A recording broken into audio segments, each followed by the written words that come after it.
What's going on, stackers? So in this video we're going to be talking about pen names and brand names and what's the actual difference between these two. Now if you're new here, my name's Paddy and every single day I like to bring out videos teaching you how to make money with nothing more than your internet connection and your laptop. So go hit subscribe and hit that little bell icon so you can be notified for any further videos.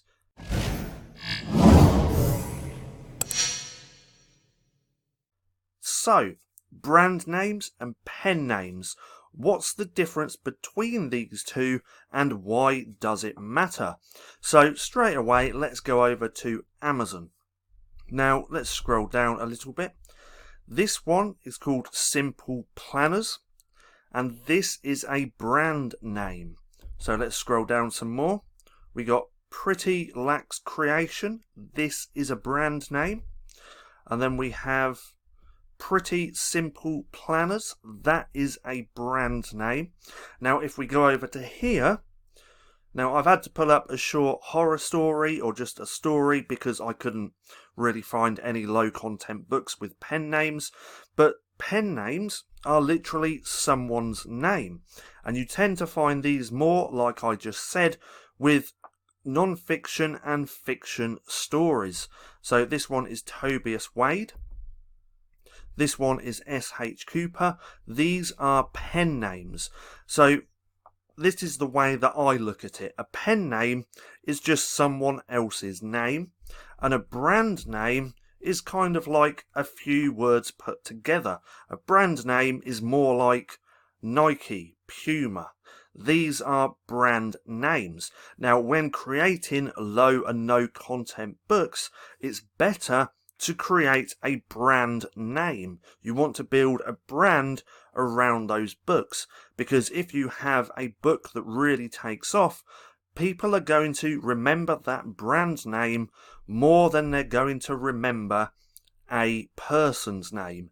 So someone might have bought this book, really liked it, can't remember what the name is. Now if someone brought this planner and saw that it was by Pretty Simple Planners, they're going to remember that a lot more easier than the person's name because it's short, it's brandable and it's memorable. And that is Pretty Simple Planners.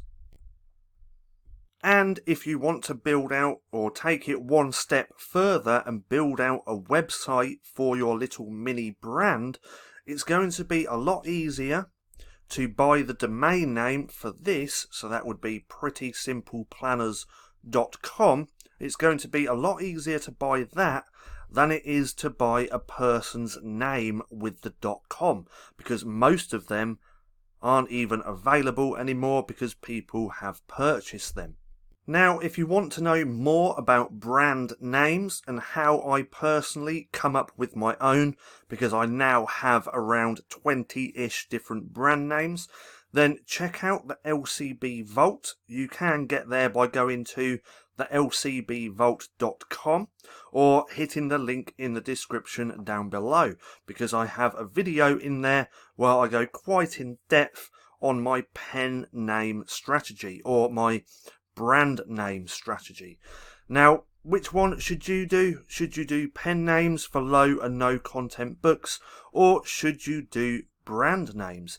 Well, ideally that is completely up to you. But me personally, I don't do pen names for low and no content books because in my eyes it just doesn't make sense.